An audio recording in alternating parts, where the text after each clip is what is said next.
Kwa jina naitwa Dr. Ali Akrabi, ni daktari bingwa magonjwa ya dharura na ajali na wagonjwa mahututi, lakini pia ni mkuu wa idara msaidizi katika idara hii. Tumeweza kuanzisha miongozo na mfumo wa namna kupokea wagonjwa wetu.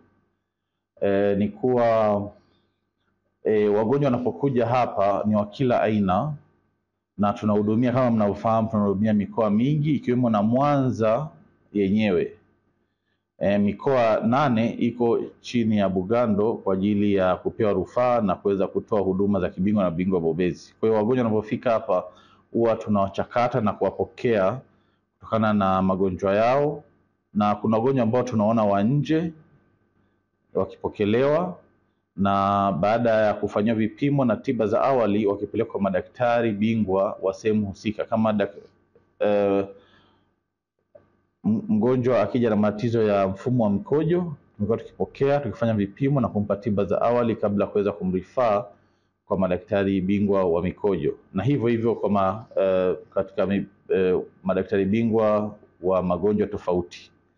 Lakini zaidi ya wagonjwa ambao ni wa nje, kuna wagonjwa ambao wanakuwa wanaumwa zaidi, huwa tunawaingiza ndani na huduma hapo kuanza kutolewa ili kuweza kusaidia kupata unafuu, uanzishaji wa tiba wa haraka na kuweza kuokoa maisha kwa wagonjwa ambao tunapokea ndani ya hospitali yetu.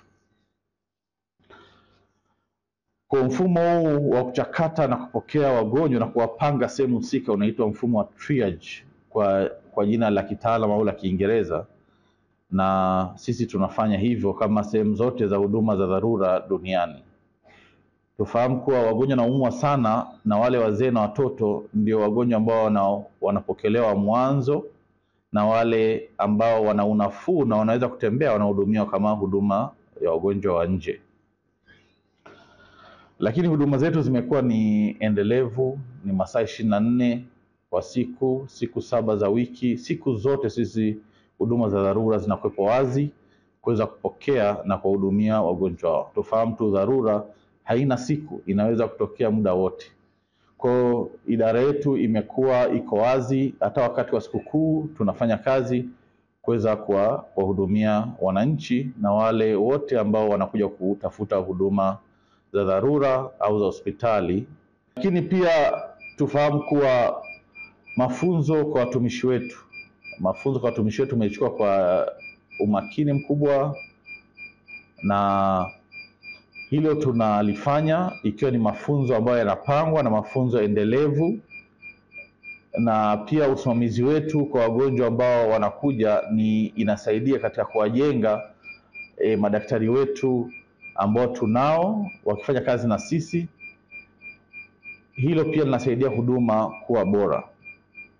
Pia tunatoa mafunzo kwa watumishi wenzetu waliokuwa katika idara zingine tofauti ndani ya hospitali, tukiwapa mtazamo wa huduma za kidharura, mawasiliano ya kidharura na huduma zote mgonjwa anachohitaji katika kuweza kumsaidia mgonjwa ambaye ni mahututi au ni mgonjwa wa dharura. Zaidi ya hapo, tunatoa mafunzo kwa vituo vingi vya afya vilivyokuwa kanda ya Ziwa. Huwa tunajitolea kusafiri maeneo yao kuweza kuwasaidia, kuwapa mafunzo ya dharura na wagonjwa mahututi, ili tuwe na mtazamo sawa na tiba iliyokuwa sawa katika kuweza kusaidia wananchi na wagonjwa wote wanaohitaji huduma za dharura. Tunafahamu kuwa, tunashukuru pia kwa serikali kuweza kuwekeza katika majengo na vifaa na pia katika mafunzo. Kwa hiyo na sisi pia tunaongeza bidii katika kuweza kuwasaidia wahudumu hao katika hospitali zingine zilizokuwa kanda ya Ziwa. Idara ya dharura haiko nje ya miongozo, huwa tunafuata miongozo ambayo iliyojiwekea hospitali. Pia miongozo ya wizara huwa tunazifuata katika kutoa customer care, huduma bora kwa wagonjwa wetu, lakini pia namna kuweza kutoa huduma za dharura. Kwa hiyo zile itifaki na miongozo tunazifuata ambazo zinatusaidia sisi katika kuweza kutoa huduma ambayo ilikuwa bora.